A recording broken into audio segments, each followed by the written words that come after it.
Então, se nós tivéssemos aprendido com essa arquitetura dos anos 50, talvez São Paulo teria virado uma nova Chicago, uma nova Nova York, mas não. Virou uma espécie de Los Angeles, só que com todos os problemas de cidades pobres. A gente tem muito que resgatar desses anos 50.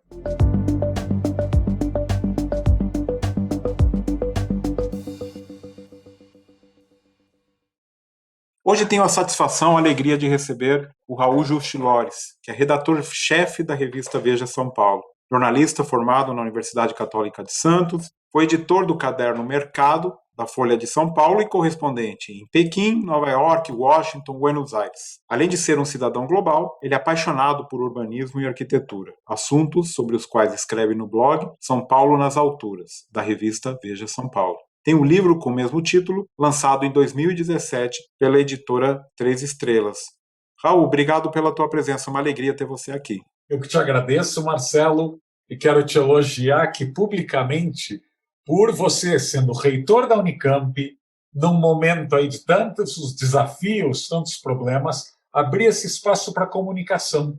Acho que o Brasil só ganha quando as universidades falam extramuros e quando a sociedade as escuta mais. Então, obrigado mesmo. Raul, vamos começar pelo teu livro, que tem sido um verdadeiro sucesso. Nele você recupera a Pauliceia dos anos 1950 por meio da sua arquitetura. Conta um pouco o que você apresenta ali e se tem planos de uma continuidade, que é isso que realmente o povo quer saber. Olha, o livro, felizmente, já está na sua 6ª reimpressão.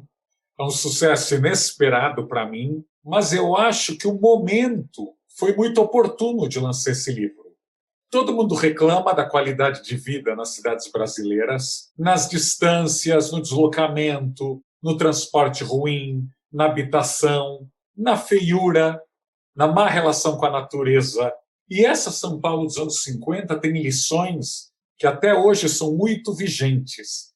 Se olha o Copan, por exemplo, do Niemeyer, ali ensina como se ter 1.100 apartamentos num terreno pequeno, de vários tamanhos, várias rendas diferentes, aos pés do metrô ou, naquela época, do bonde. O Conjunto Nacional na Avenida Paulista é uma aula de como edifícios corporativos deveriam ser, né, com marquise, que nos protege da chuva e do sol forte, com comércio no térreo, muito abertos, sem guarita, sem muro, sem crocodilo, sem lança-chama, ou seja, o oposto das fortalezas medievais que a gente tem construído. Ou a Galeria do Rock, a Galeria do Metrópole, que são shoppings abertos, né, convidativos, não são caixotões dependentes de iluminação artificial e ar-condicionado o dia inteiro. Então, se nós tivéssemos aprendido com essa arquitetura dos anos 50, talvez São Paulo teria virado uma nova Chicago, uma nova Nova York, mas não. Virou uma espécie de Los Angeles, só que com todos os problemas de cidades pobres. A gente tem muito que resgatar desses anos 50. Bom, de fato, você é um apaixonado, né? A gente já teve a oportunidade de conversar, de discutir, um apaixonado por arquitetura e urbanismo. Então, eu posso até dizer que é um arquiteto frustrado, né? Na revista Veja São Paulo, você tem tido essas oportunidades de expor para a população que é possível reverter o quadro de degradação com o planejamento urbano, com ousadia. Além do blog, você criou uma seção, né, chamada São Paulo Sonha, e tantas reportagens que têm despertado amplos debates, né? Para o bem e para o mal, tem gerado debate. Quais são os efeitos da pandemia nas grandes cidades, com a forte recessão econômica que vivemos? Eu tenho passado nos lugares, no centro, tem um monte de lugares para alugar, um monte de lugares degradados. De que maneira a recessão aqui vai afetar principalmente os centros das cidades?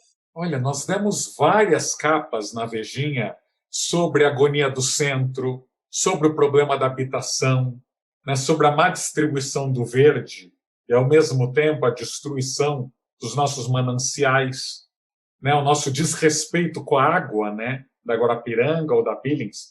Eu acho que a pandemia o que fez foi escancarar problemas urbanos que, por décadas, nós já estávamos anestesiados e nem ligávamos. Nós sabemos que 20% da população de São Paulo mora em favelas ou em cortiços. E que nós não temos uma política habitacional que vá resolver isso nem pelos próximos 50 anos. Só que uma pandemia nos ensinou que o nosso motoboy, a nossa enfermeira, o nosso porteiro, todo mundo que a gente precisa, pode estar morando num lugar sem confinamento, sem possibilidade de distanciamento, sem quarentena. Todos somos passíveis de contágio. Então, sendo muito otimista, talvez essa pandemia nos lembre que estamos todos no mesmo barco. Pode ser um grande navio, uns têm o barquinho inflável que conseguem fugir, outros podem se afogar nesse Titanic, mas estamos na mesma tempestade. E a cidade é onde estão os hospitais, onde estão os médicos.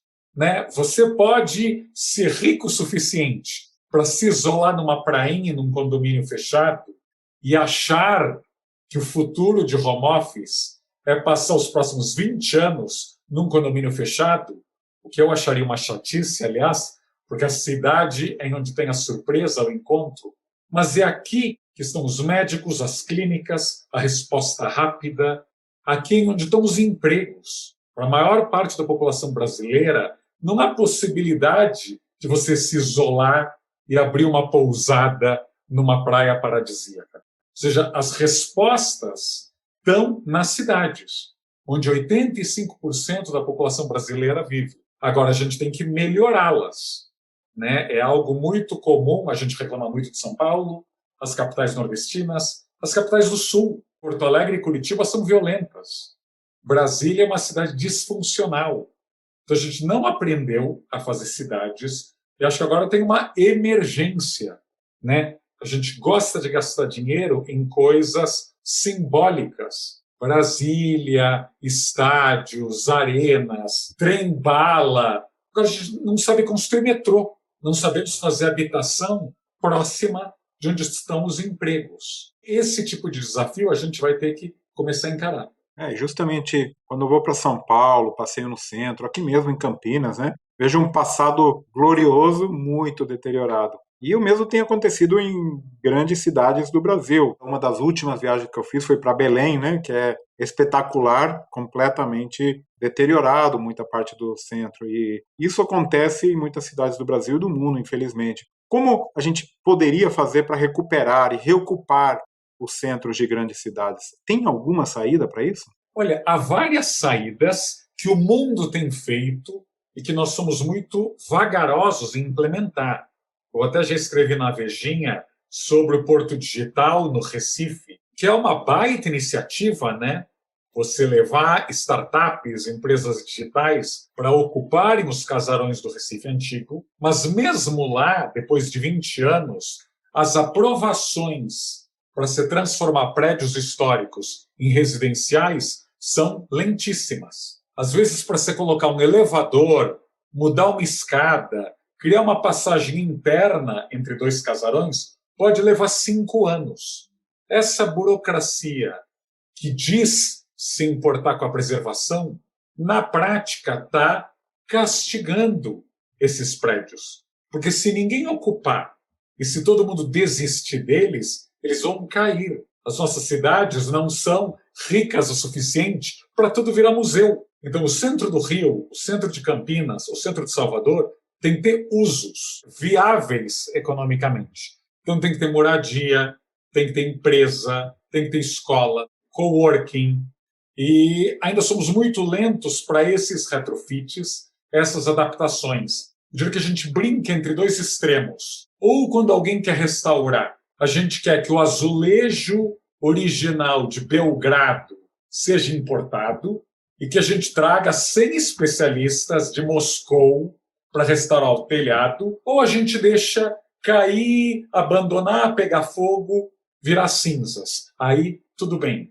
A gente precisa de um meio termo, projetos bons que respeitem fachada, volumetria, as características mais importantes, mas com flexibilidade.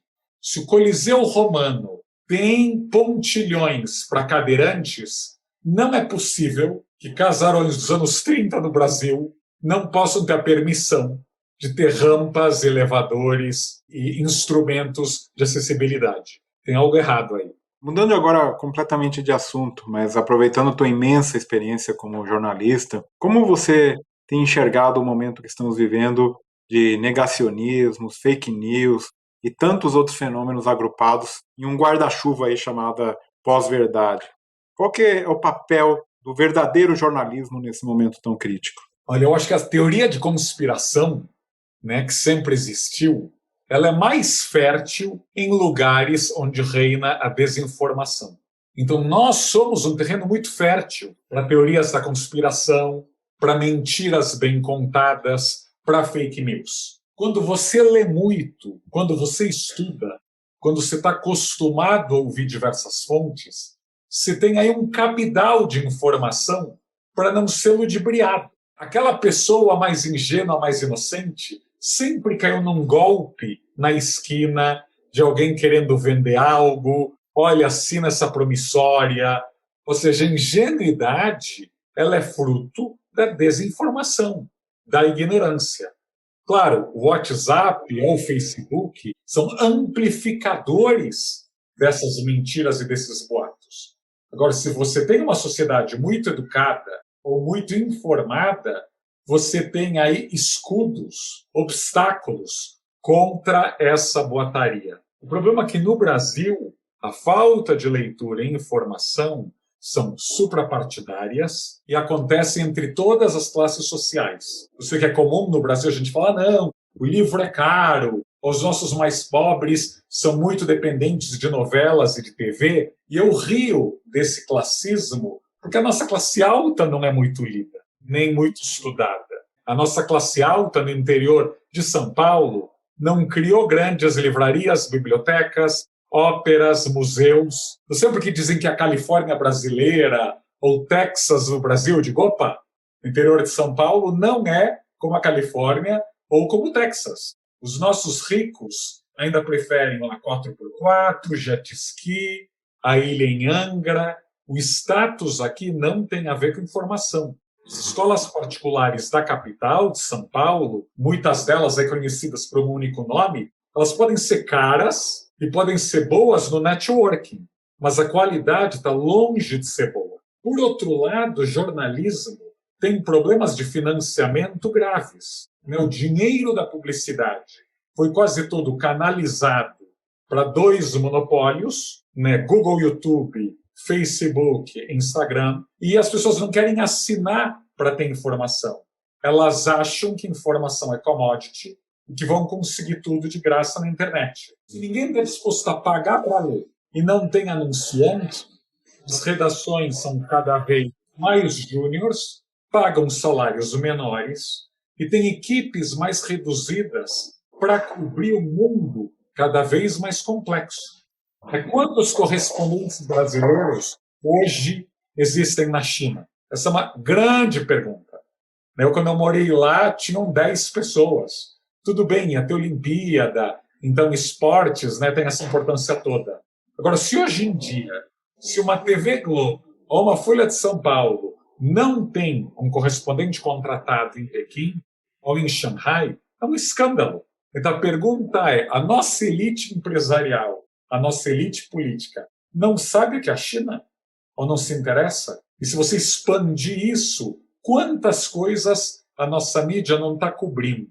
Porque faltam braços, faltam recursos e faltam critérios. Olha, é realmente preocupante e é um fenômeno que vem crescendo cada dia mais, né? Um outro assunto que me preocupa, e você também tem escrito muito sobre esse assunto, você tem uma preocupação importante sobre as questões LGBT+, né? Que, como outros tantos retrocessos, parece incrível que esse tema ainda seja tabu em pleno século XXI. O que a gente pode fazer, o que podemos fazer para sermos mais incisivos e atuar contra toda forma de discriminação e violência? Olha, Marcelo, somos uma sociedade machista, né? Então, o preconceito que atinge o gay, a lésbica, atinge a mulher, atinge a menina, atinge o homossexual mais efeminado, atinge a trans ou trans. Então, essa é uma cultura que vai levar décadas para ser desmontada. O perigo, e eu uso esse termo, perigo, é a gente, na nossa pequena bolha,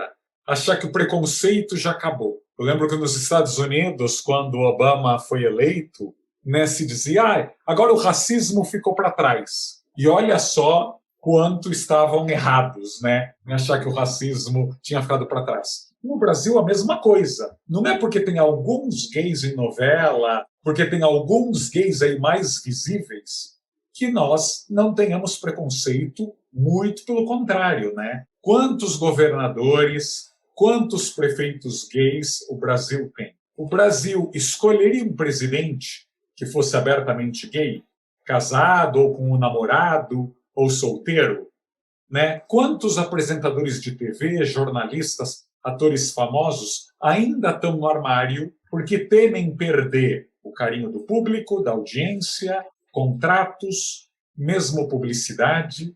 Ou seja, nós somos um país muito conservador. Eu acho que na Vejinha eu tenho tentado fazer um trabalho junto com a nossa equipe de tratar mais do assunto, de falar das trans, de falar dos gays, das lésbicas, de falar da periferia. A gente tem dado várias capas, mas eu posso falar da minha experiência pessoal, né? Eu trabalhei nas grandes redações do Brasil, em São Paulo, e eu vi ou ouvi homofobia em todas elas. Ou seja, na Zona Oeste de São Paulo, a elite com diploma superior, a elite que viaja ao exterior, que fala outras línguas, e deixa escapar diversos pontos de vista preconceituosos. O que eu imagino que se você é um jornalista em início de carreira, ou se você está no início de uma empresa, né, está no início aí de um banco ou de uma universidade, muita gente empurrada para o armário, porque não quer ser alvo de piadinha, porque não quer ser desmerecida.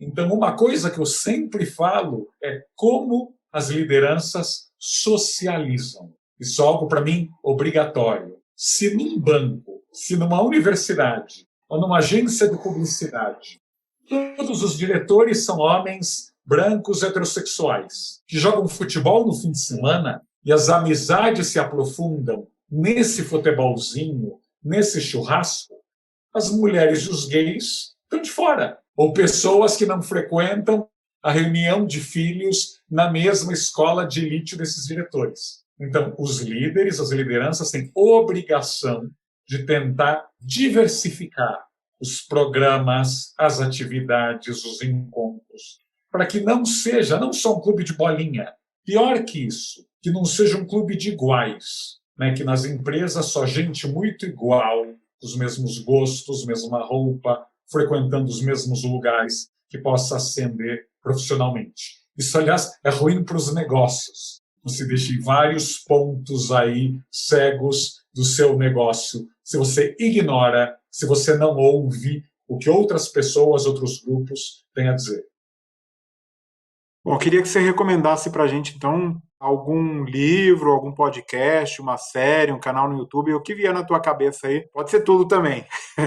Olha, eu tenho tanta coisa para recomendar, porque eu te conheço, Marcelo, acho que o ouvinte não sabe, desde que você me selecionou para uma bolsa da Fundação Eisenhower Fellowships, há alguns anos já. Então, a gente conversa e manteve contato, ainda que em cidades diferentes, pelas redes sociais. Então, eu leio muito, consumo muito cultura, então é um prazer recomendar aqui para os nossos, para os seus espectadores e ouvintes. Eu diria que o livro História da Riqueza no Brasil, do Jorge Caldeira, que é um tijolão que eu estou lendo agora, é fundamental, né? A gente só aprende o presente, só aprende pro presente, pro futuro, com o nosso passado. Então, eu acho importantíssimo para os jornalistas, mas não só os jornalistas, os brasileiros que testemunharam a última década.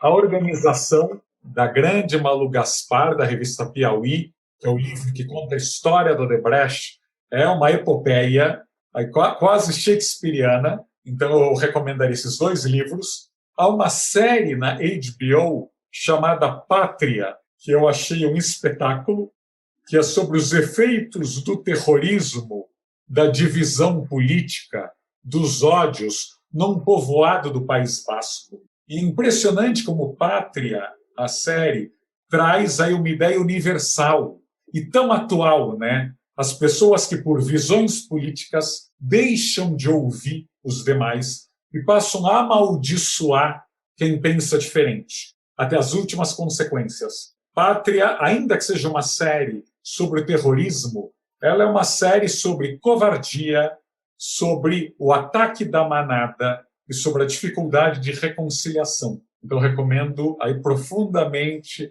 Pátria. E um podcast que eu acho obrigatório é o The Daily, do New York Times, para a gente saber o que está acontecendo no mundo. O Brasil, às vezes, é muito isolacionista em relação ao que acontece no resto do mundo. Então, é bom a gente se obrigar a ouvir, de vez em quando, o que o New York Times anda dizendo. Muito bom. E um ping-pong para finalizar. A tua melhor e a tua pior lembrança da época da graduação? Olha, melhor lembrança foi fazer os jornaizinhos fora da faculdade, aqueles exercícios que nós temos. Vá para o morro, vá para a favela, vá para o porto, converse com um sindicalista, vá a uma feira. É uma grande experiência. Eu acho que jornalista se faz na rua, não no telefone, nem no Zoom. Eu espero que todo mundo seja vacinado logo. Jornalismo é feito na rua, é muito importante.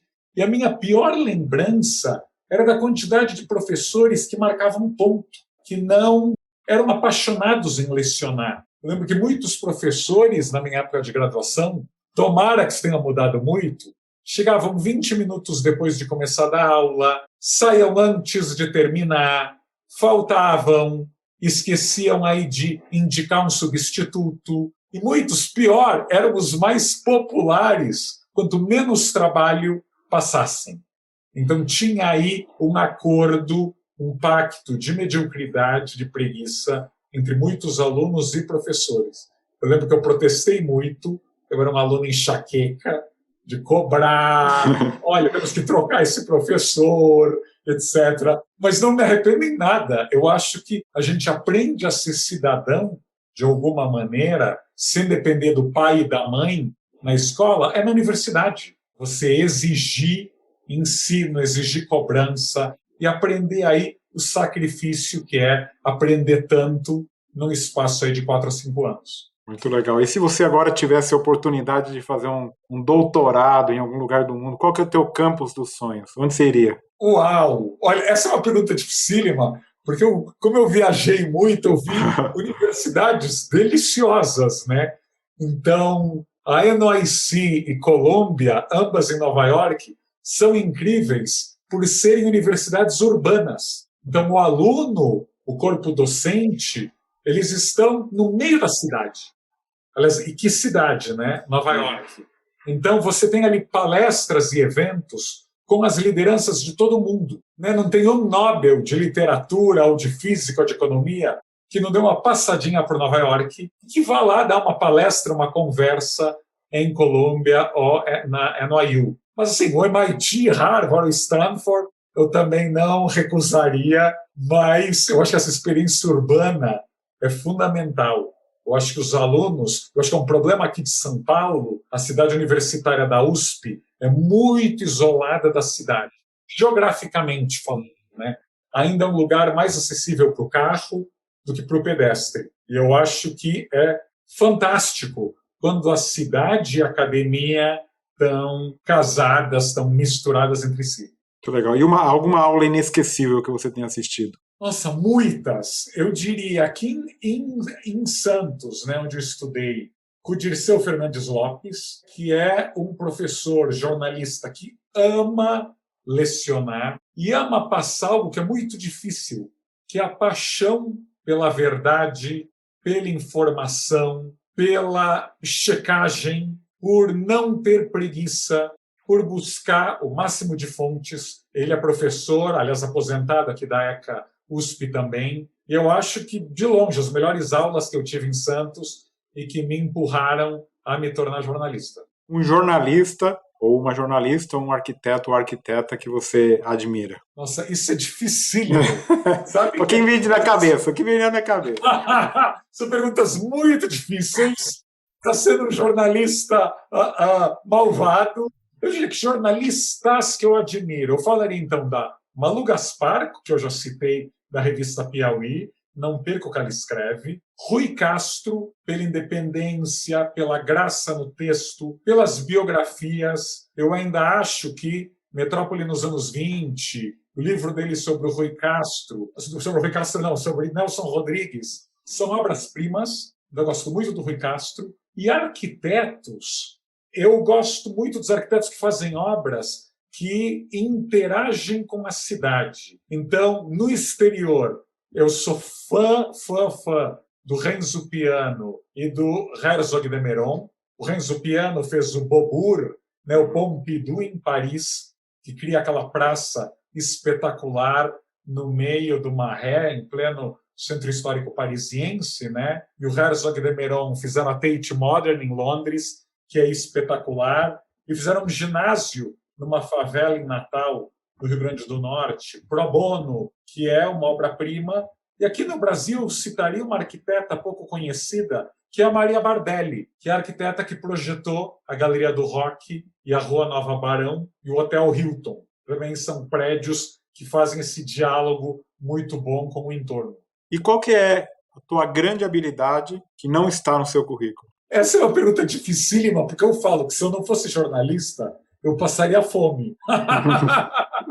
Porque eu gosto de escrever, gosto de entrevistar. Agora, na verdade, eu sou um desastre em quase tudo. Assim, eu não tenho coordenação motora, eu sou ruim de esportes, eu sou ruim de desenho.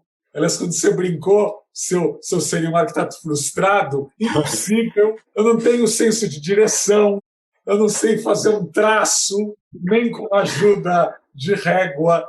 Então, talvez a habilidade, eu gosto, assim, eu estou longe de ser bom, mas eu gosto de dançar. Eu sou meio pé de valsa, e quando pequeno, quando criança, os meus pais me colocaram num grupo de dança espanhola lá no Centro Espanhol de Santos. Então, eu tive que aprender a sapatear, tive que aprender, né? As danças espanholas não são simples, né? Da Rota de Aragão ao flamenco, os passos são complicados, né? A mão vai para um lado, o pé para o outro, o pescoço para outro. Então, acho que alguma coordenação para dançar eu tenho, mas fora isso, vexame. Muito bom. Como sempre, uma alegria conversar com você. Obrigado pela tua participação. Agradeço demais. Parabéns aí pelo trabalho que você tem feito na Vejinha. Parabéns a toda a tua equipe também. Não, agradeço demais. Pretendo, aí, vacinado, voltar a Campinas. E, aliás, estive em Campinas, graças a você lançando meu livro, mas quero ver arquitetura campineira. Voltar com mais calma para conhecer a Campinas de ontem e a Campinas de hoje também. Muito bom, será muito bem-vindo. Obrigado, viu? Obrigado, até mais.